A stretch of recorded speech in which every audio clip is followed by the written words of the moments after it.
Finally, someone gives us something under 40 feet with a king bed.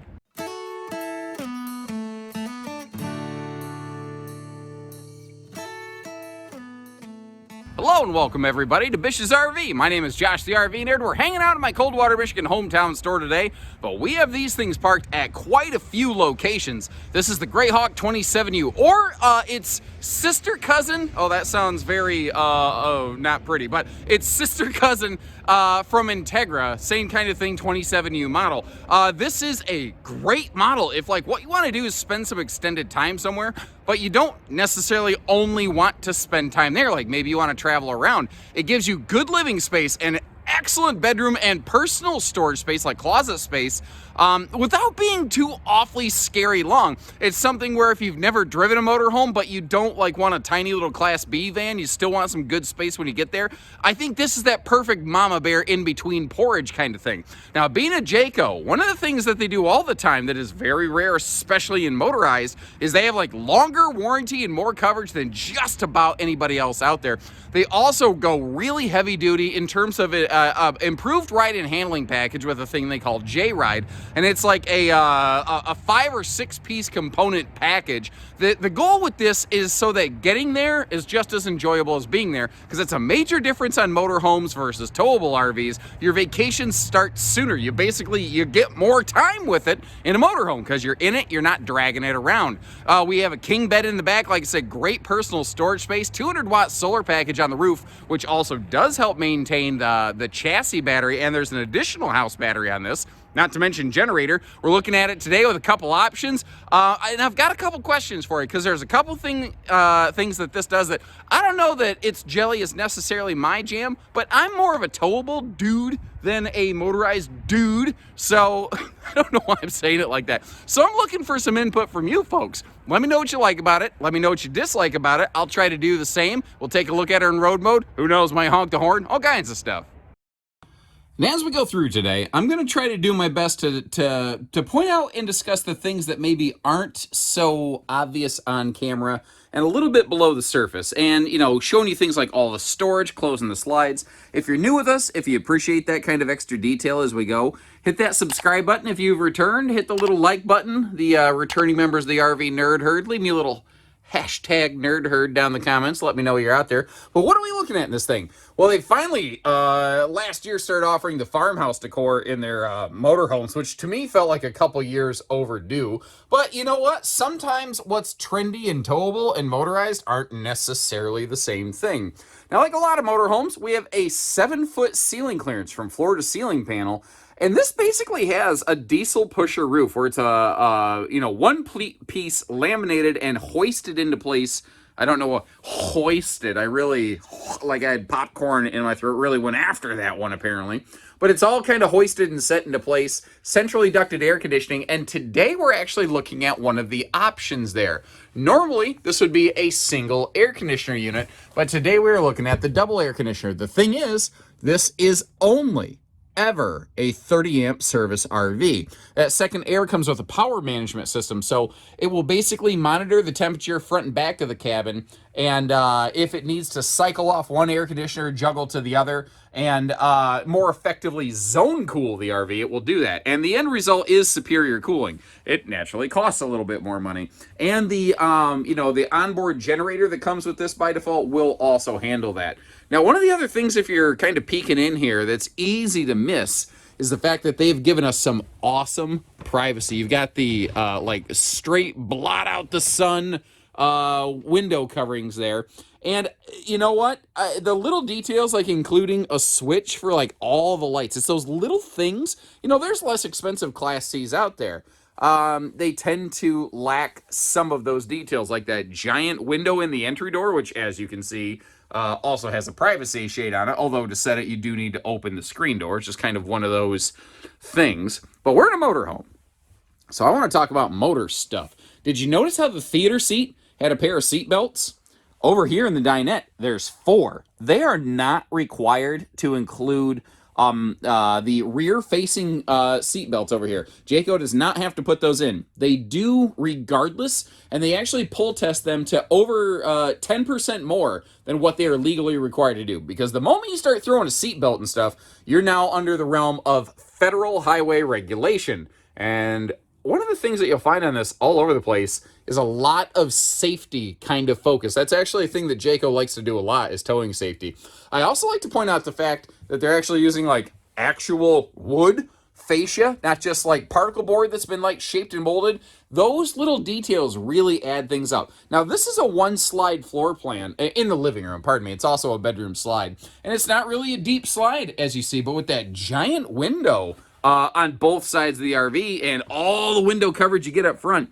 Personally, I think it looks and feels pretty awesome. Now, obviously, I don't use a fisheye wide-angle lens. It would make this thing look even larger and potentially more impressive, but I don't know about you. I lack a fly's eyes, so I tend not to do those things. Now, if you look over here, looking at the upper bunk, one of the things I think is really nice is like if everybody's stuck inside on a rainy day, like if I was a kid and I was on a trip with my parents, having those power outlets up here is a really, really handy thing. But you might have kind of wondered about the entertainment center. You may have noticed where the TV is located. That is one of the very few things on this RV that I kind of go, I don't know. I don't know if that's awesome or if it's not. So, if you're sitting in the forward-facing dining seats, or if you're over here in the theater seat, you can certainly crane your neck over a little bit. But I'm all the way at the left-hand theater seat. It is quite a twist.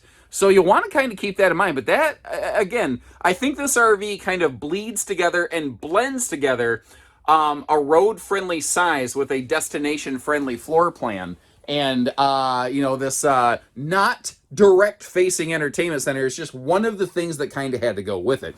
We're on that Ford E450 chassis. I like how there's no carpeting in the flooring except for the obviously well-used carpet square I employed to help keep as much dirt off my feet out of this thing as possible. I do try to pay some respect to the fact that somebody else is going to buy this one day, and I want you to have it be nice. Now, we do also clean the RVs before you take them home. I like the location of that control panel. You can reach right inside, open and close the awning. Automatic leveling. You may have noticed the leveling controls right there. A more budget Class C tends to lack that. When you're in this price point, it's a little more common, certainly, but I still like to point it out. Up front here, something I really like to point out is, like, you can see the screen, obviously, and I'm sure you can imagine that does navigation and radio, and it does all of those things, like every Class C does, generally speaking. But the charging ports right there, I love that one of those is a fast charge, and then the other is a Type C, which is basically even faster charge. Very, very handy. Like if I have a dash vent mounted magnetic charger, and those USB Type-Cs really do an awesome job keeping my phone topped off. I'm running my GPS, my stereo, my Pokemon Go when I'm going down the road. Now, I don't actively play when I'm going down the road, but sometimes it's still running in the background. Hard to see right here, but you do also have heated side mirrors, and pardon me, you obviously have a Class C bed here. Now, this is actually one of the, Class C overhead cab bed. Let me get you a good look at this starting right here. There's a little removable telescopic ladder that's included with it, but one of the things that I want to share with you on this thing is the fact that, like all Jaycos, this has a 750-pound best-in-class rating for the forward cab bed right there. So whether it's a Class A Jayco with that power drop bed, whether it's a Red Hawk Class C, the little brother to this, or this Greyhawk, they all carry 750-pound ratings. I am not aware of anybody else out there exceeding that. And frankly, I'm not aware of really any other manufacturers even meeting that mark. Now, I won't claim to know every motorhome's forward cab bed rating, but I've never seen one 750 pounds other than a Jayco. I've even seen some Newmars, which are just renowned for heavy-duty build construction, as low as 250 in a forward bed. So I think that says a lot. The other reason I really like pointing that out is the heavier bunk rating, I think, really kind of translates to the fact that they have some heavier front-end construction, and historically, in the world of Class C RVs, that forward cab area is like the number one leak point. So by bulking up the structure, by making it wiggle less, they've stressed all the seams less. What I wanted to point out, let me get over here by the light. This will be easier to see. Watch my thumb, how it leaves a dent and impression. This has a noise-canceling ceiling liner. That's one of several things that they do here. They don't really talk about that one a lot, but it's one of several things that they do to really knock down the noise in the RV when you're going down the road. Now, that is about as non-cuddle compliant as it comes, and my wife would love that. I tend to smother my wife like a lap dog, and I think she actively really likes the hard separation between us sometimes. I'm just needy, you know, when I get home. I love my wife. I miss my wife, and I like seeing her, and I like being close to her. I guess if that makes me wrong, then I don't want to be right. I don't know. Anyway, now, pardon me. You saw the power outlets under the dinette. You see some outlets right there. You've also got the pop-up power tower over here, down yonder, as is technically the term. Household USB plugs. But if you, let me get over here. If you drop that down, boop, that symbol is telling you that is a wireless charge pad. And you're going to find a couple more of those in the bedroom area as well, which I think is kind of cool. Now, taking a peek through all the kitchen stuff right here, it is a compact kitchen, and it is kind of split where, you know, half of it's on the driver's side, half of it's on the camp side. So you kind of want to keep that in mind a little bit here. But given the space, it's not too bad, because once again, the goal with this RV was to sort of blend destination space and comfort with, you know, road compact travel functionality. So it's kind of in between there. And I'd be sort of curious to know what you think about that. Now, as long as you leave me some feedback, I would like you to also chime in on something. That is an 8 cubic foot gas electric refrigerator freezer. This RV has a 200 watt solar package standard from the factory. You could expand on that if you were so inclined. Not, I don't believe from the factory level, but it could be expanded on because it has a 30 amp controller. Also has a 4,000 onboard generator. Would you prefer to keep this kind of fridge, or would you be open to the option of a 12 volt compressor fridge? I'd like to get that feedback to Jayco. I know which way I feel about it, but I don't want to pollute your answers. I'd like to hear your input, and if we see a common trend, I'll let them know back at the factory. Kind of like, you know, Linda Richmond coffee talk. Just talk amongst yourselves, like Saturday Night Live. Although, I'm getting old enough, I suppose. I remember when Saturday Night Live was actually, still funny. Don't get me wrong, it has its moments. But I think a lot of people can agree it's had some better eras, you know. I do still think that original cast, like the Bass-O-Matic, and the cone, like, I mean, come on, how do you beat that original cast of John Belushi? Sorry, I'm all waxing poetically over here, flexing my old man veins. I remember when this RV dealership was nothing but cornfields. You know who else remembers? Pepperidge Farms remembers. Sorry, that's so stupid. Okay, whoo, let me focus. Let me get back in the saddle here like Aerosmith. Ow! Bedside stands. Actually good, like, I'm shooting from the hip about 5-6 inch deep bedside stands. And over there you see a wireless phone charge pad, although it's a little dark, but wouldn't you know it, I happen to stage this one up with its own special spotlight, and it is ready for its close-up, Mr. DeVille. Pop that sucker up, and not only do you have wireless charge pads, you've also got USB plugs on there. Is there, okay, there's two. Okay, there's one back here, one over here. I always forget that because you really only overtly see the one. So, like, my wife, she's got her watch that she needs charged, smartwatch. She's got the smarty phone, all those kind of things. And this right here is probably going to be a make or break deal factor for some folks. I'm going to call this an RV king bed. First of all, it is bigger than the bed that you get in most Class C motorhomes, but it is not as large as like a big king you might find in like a fifth wheel, maybe a diesel pusher. A lot of motorhomes are actually weirdly notorious for short bed sizes, which I think is interesting. In the total industry, people lose their minds over that, but in the motorized industry, it's pretty normal. Looking at the storage in this bedroom, though, it's fantastic. But one thing that absolutely boggled my mind was the fact that there was not a hanging rod in that giant open, what otherwise would be closet space that you saw over there. It just completely surprised me.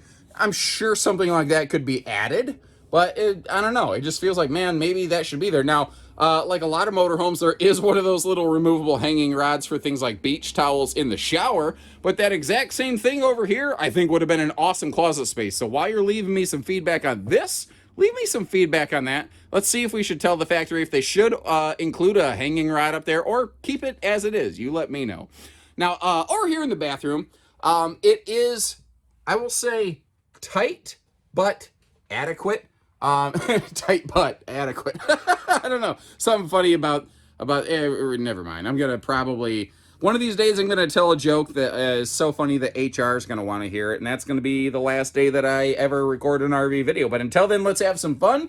You see that I'm doing my little toilet selfie champion routine there, and like I said, the whole theme in this bathroom, it's tight but adequate. One thing I did like, because there is a healthy step up there for the plumbing in the shower, but thankfully, my headroom was good in here. I'm gonna estimate like a 6'4" from shower pan to ceiling panel. It was enough. It was, well, you know, tight but adequate. And by the way, I'm not trying to just conveniently not showcase it. I just haven't got the camera here. That is the 4-inch fart fan. One of the first things I do if I bought this is upgrade that to the Fajita Friday Fume Fighter full vent fan. And of course, look at this thing with the slide closed, well, slides closed in road mode over here. Because remember, the kitchen, that dinette, that's all one slide. Now, this is one of the major differences, I think, between a towable RV and a motorized. With a motorhome, I think your vacation begins the moment you turn the key. It's a road trip, baby.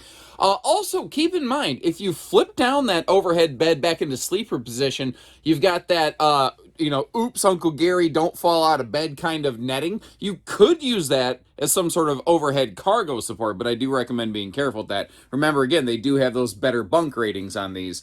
Now, you've got a 8.95-inch screen up here, which one of the things I like is they are not doing a integrated GPS into that anymore that requires like manual updating.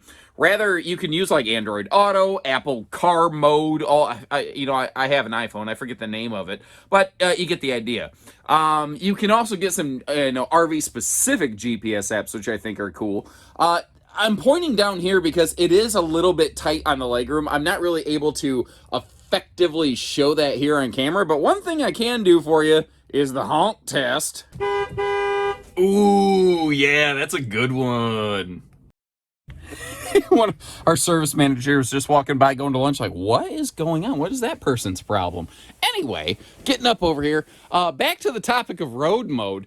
All these seat belts, you see, so there's 2 in the forward-facing dinette, there's 2 in the rear-facing dinette, there's 2 in the theater seat, there's 2 in the cab. This RV can seat belt 8 people, which I think is very cool considering that's probably more than you're ever going to sleep in here. And they have finally, they did this last year, thankfully, but including car seat anchors. For years, people would ask me, hey, Josh, I've got a baby. How do I safely include a car seat in my RV? And I never really had a good answer. I'm not sure it ever legally, safely was a thing you could do. And now you don't have to worry about that. Now, another thing I've done here is obviously closed up the bed slide for road mode, and I also took the bedspread off. So a couple things. You can see the crazy down with the thickness mattress they got over here, but also the fact that it is a folding bed, so the bed slide can close across from that bathroom right there. So you do lose access to that, and if you notice, you are also pretty much losing access to basically all the storage on that rear wall. That being said, that doesn't bother me too awful much, kind of like Shania Twain, it don't offend me very much. But my point there is because with the motorhome, it's very easy to maybe quick park somewhere if you need to open that slide, like at a travel stop or something like that, or just park in the middle of nowhere, fire up the generator. Although the slides are 12-volt battery powered, and the solar package on these will also keep those batteries chug-a-lugging. Something I don't normally do is record and reuse footage, but I'm actually recording a couple Greyhawks back to back, so for production reasons it just makes sense, and the information applies to all of them. Anyway, what I'm getting at here is you have 4 exterior looks available on these Greyhawk models. We're looking at the standard here, but they also have 3 paint packages. One's a little more tan, man. One's got that cool Jayco blue, and I'm not trying to make these like sound like that, but anyway, the last one they have though, it's like this really sharp black, white, and gray. And I know that black, white, and gray has really been done a lot lately in the business, but that looks sharp to me. So that's if I was going to get one, I've always been Jayco blue on the paint packages, but that just graphite black, white, gray looked really good to me. So I'm curious, what exterior would you like? The base one or any of the paint packages? Understanding those paint packages are fairly spendy. At the time of this recording, understand it could change, the MSRP on those is just about $13,000 for paint. Now, you don't pay MSRP at Bish's RV, but the fact is, she's spendy, but they look so good, and they keep the RV looking really good long term too. Back outside here, want to begin by giving you a second look at all the weights and the measures on this. I also take the time to get the curb weight off the unit directly so that you know if you take one of these with you exactly roughly, yeah, okay. I said what I said. You get what I mean. I don't know why you guys keep watching me. I'm such an idiot. Anyway, so that you have an idea of how much stuff you can bring with you, how many people and how many bodies you can pack in this thing. So this is on that Ford E450 chassis. It's got that 7.3 liter Godzilla V8. Although, as a couple people have pointed out, Ford has derated the torque on it a little bit. I have not been able to investigate as to why. Now, there are some people who are just so in tune with that. If you leave some comments, help me fill in the blank there, not to mention the other viewers, I would personally be greatly appreciated. If you like what we do in these videos, if you could do a Jerry Maguire, help me help you, that would be absolutely awesome. Now, one thing I want to point out here is the way that they do their nose caps. Now, if you really get up close and personal on this, I've heard some other manufacturers say that Jayco's walls end at the nose cap. That's categorically not true. I've actually got a factory video tour proving that not to be the case. So there is a full sidewall all the way under that, but they sleeve the cap all the way over those walls to basically eliminate the high stress seams that can cause leaks, that can cause failures over time. Now, as I mentioned, they have their J-Ride package. It's got all kinds of things on it. Like they got the new FSD shocks going on these, and extra stabilizing bars and all kinds of things designed so that if you get hit by a wicked crosswind, or if you're going through like road construction, and like on the side of the road how they have the little chatter spot, so like if you fall asleep it helps wake you up and keep your eyes back on the road. Sometimes you have to drive on those in construction zones. It will take so much of that out of the driving equation so that, one, you are not physically exhausted by fighting the RV when you get to your destination, and two, it doesn't rattle trap everything in the RV going down the road, so you don't have to sit there and listen to your dishes going up in the cabinet like a machine gun. Nobody likes the machine gun kitchen dishes when you're going down the road. That is a power entry step. Some Class C's not offering anything like that. It also has a very, I think, generously sized power awning on this one. Really gives you some awesome patio space. And something I really personally like is the fact that the speakers are right down here. Like if you're at a picnic table, if you're in a chair, just on your campsite in general, you get to enjoy your speakers instead of blasting away the neighbors with your Freedom Rock, Freebird, Pac-Man video game music, whatever you're listening to nowadays. I don't know what you kids are into, never mind me. So over here, a couple things. Over on the left, we've got just some general power hookups, TV hookup. You've also got your Go Power charge controller right there. Now that's a 30 amp MPPT charge controller. If you don't know what that is, MPPT basically captures a little bit of extra potentially lost juice that a PWM controller does not. I'll just kind of leave it at that in the very simplified form. There's 200 watts of solar on the roof. With a 30 amp controller, you should be able to add to that if you are so inclined. But remember, you've always got that generator on this one that we're going to see in a minute. You also see how all these compartments are a full ABS bucket, basically. So if you put something in there that's wet, no big deal. And one of the things that you get on a Greyhawk versus little brother Redhawk, because Greyhawk's the step up, are those little drawbridge cable things right there. Because like if you look, let's say you wanted to flip that door up. Well, it might overlap with the furnace exhaust, or on some floor plans, the water heater or whatever. Well, you don't want a plastic and styrofoam baggage door over a furnace exhaust, so they make them drop down. But by virtue of the fact that they flip down kind of like a little shelf, I always thought I could have a chair next to it and use it just for like a little drink stand or something like that. I think that would work, but that's just me.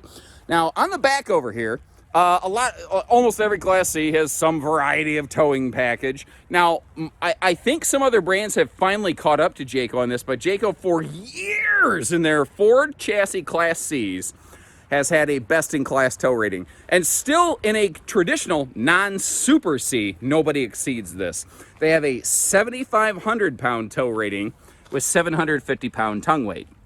Now, if you read manufacturers' brochures carefully, which is something I've learned to do over about 14 years in this business, you might see where some manufacturers will state a 7,500-pound hitch, but that's just it. The hitch might be rated for that, but the way that it's assembled onto the chassis may not support that. Many Class Cs are still a 5,000-pound rating. Kind of like they have that extra heavy-duty bunk rating up front. That's just one of those Jayco doing Jayco things that they've maintained here. Now, these have that gorgeous high-gloss skin, frameless windows, and you see, of course, the slide toppers up there. That's something that they're going to do standard on every single one of these. Now, I also love the fact that they're including a factory roof ladder where many brands do not. Thankfully, they bulk those up to 250 pounds so I can get my fat butt up there and show you around the roof of this thing. And you may notice, like a big diesel pusher, this is a laminated fiberglass capped roof structure. The fiberglass itself really needs basically no upkeep. You will want to, of course, do regular maintaining of your seals and things up there, but far less manual maintenance and upkeep required on a coach like this. Now, down here, this is probably the single largest outside storage compartment. This is another big difference between Class Cs and Class As. Class Cs just don't have the physical skirt and or belly space to create a big storage cavity. But I will say, considering this is a somewhat truncated, shortened up floor plan overall, I don't think they did badly. That, by the way, is where your power cord would all be located. And it's always interesting to me that manufacturers don't give you any kind of like strut or anything to get here in the generator housing. You see the 4,000 gas Awning generator there. I do like that Jayco is giving us a lock on that though, and that's exceptionally rare. There are just so many generators I see in the motorized market that just don't do that. Now, you might notice how you got some big honking side mirrors hanging off this thing. That's because they have the turn signal cameras integrated right into them. So if you're going down the road, you need to flip into the fast lane because you're behind me and my little Kia Soul who's giving her all she's got, like James Montgomery Scott, aka Scotty from Star Trek. I am a nerd after all. Well, you can kick in that big old Godzilla V8, you can motor yourself right around me, but when you flip on your turn signal, you can see if there's anybody else blocking your way, and just something you don't got to worry about here. A little peace of mind. So thank you once again for joining. Of course, I will leave you a link in the video description to check for pricing and availability. And as I mentioned earlier, you may see some of its sisters from Integra using kind of a very similar model number potentially on our website. More of our stores carry Jayco than Integra. They're not exactly identical. Think of it like Chevy and GMC, where they're obviously very close and very related, but they're not 100% identical. The Jayco would kind of be equivalent to the Chevy, whereas the Integra is like the GMC, if you kind of understand how those trim packages dovetail together, not directly overlap. Hopefully that helps you. Not a lot of people seem to be talking about stuff like that, but it's that extra insight that I like to provide you in my videos, and I sure hope you found this beneficial. So until next time, make sure you hit that subscribe button. Take care, stay safe, have fun, and happy camping, everyone.